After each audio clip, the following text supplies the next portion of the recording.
Hello everyone, and welcome to today's video on how to use Descope to A/B test your user journey flows.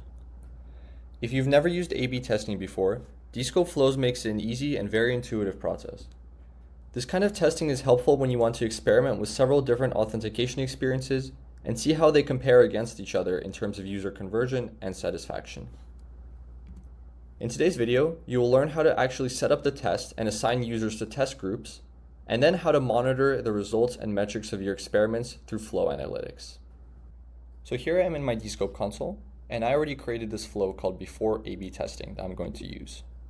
So there's no testing implemented yet, but this is a pretty standard sign up or in authentication flow.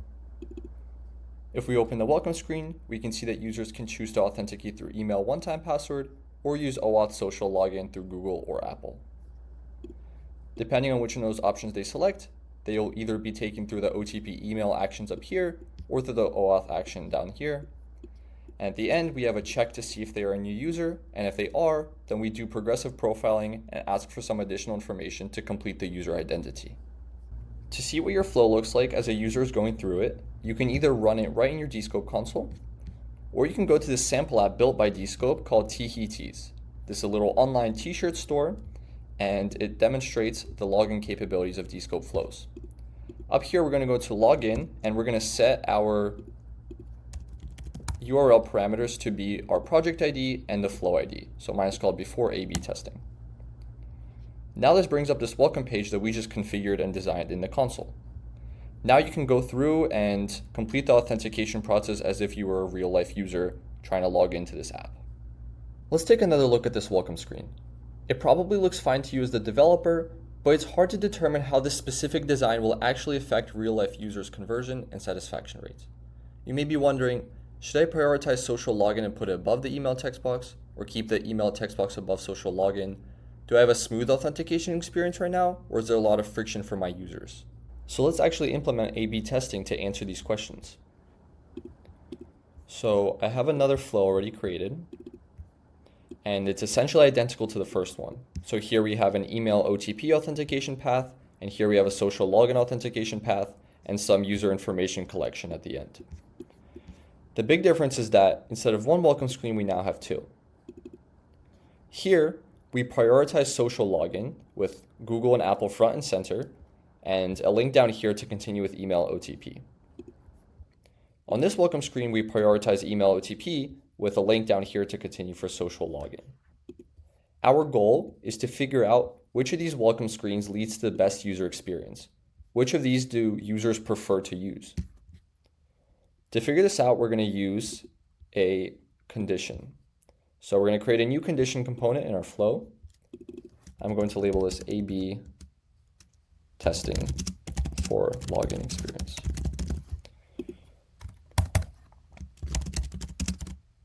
We're going to have two paths, social login path and an email OTP login path. And the way we're going to decide between these two paths is by having this A/B testing key. Now, what essentially happens is that when a user starts on your flow, Descope will assign a random integer between 1 and 100 to them, and then you can decide which values will end up in which login path. So let's say I want a 60-40 split. 60% of the time, I want users to end up at the social login welcome screen. So we're going to put greater than 40. That means that if the user is randomly assigned a number greater than 40, they're going to go to the social login path. Otherwise, they're going to end up on the email OTP login path. This is our component, and we're going to connect it. So the social login path goes to the OAuth welcome screen. Email OTP path goes to the email welcome screen. And we're going to save our flow. Okay, so now that we have our flow ready, let's implement it back into our t-shirt store. So I'm going to go into the URL and change it to my new flow ID, which is just called A/B testing.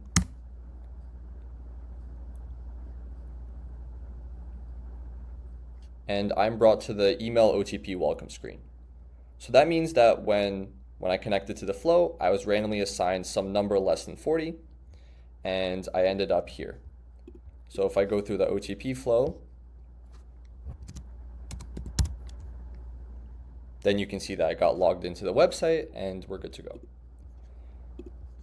Now, if I went back here and switched to continue with social login, I would get brought to continue with Google, and once again, I get logged in with OAuth. But let's take a deeper look at what's really going on here. If I go back to the login page,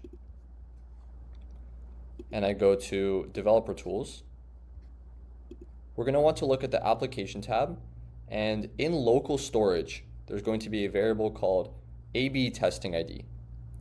So you can see that since it was 23, I got sent to the OTP welcome screen. Let's manually change it to something greater than 40. Let's just say 90. If we refresh the page, you can see that now I get brought to the social login welcome screen. In this way, you can manually experiment with your different login paths and figure out which of those provides the best login experience for your users. Additionally, if we go to our Descope console and look at users, you can see that even though I authenticated using both my email and my Google account, it got consolidated into one user identity. So even if you have users going through multiple different authentication methods, you won't have duplicate user identities stored in Descope. One of the most important features of Descope's A/B testing is to give you metrics about how users interacted with your flow. So if we go to Home and then go over to Flow Analytics, select your flow from the dropdown, and here you can see at every single step of your flow, in every single component, how many users went each direction. So essentially, on the OAuth welcome screen, how many users selected to authenticate with email versus social. On the email welcome screen, how many users selected to authenticate with email versus social. And you can see on every single flow component, the metrics of how users interacted with that component, how they proceeded through the flow. And collecting these metrics is very, very important for deciding which of these welcome screens we want to use in the end.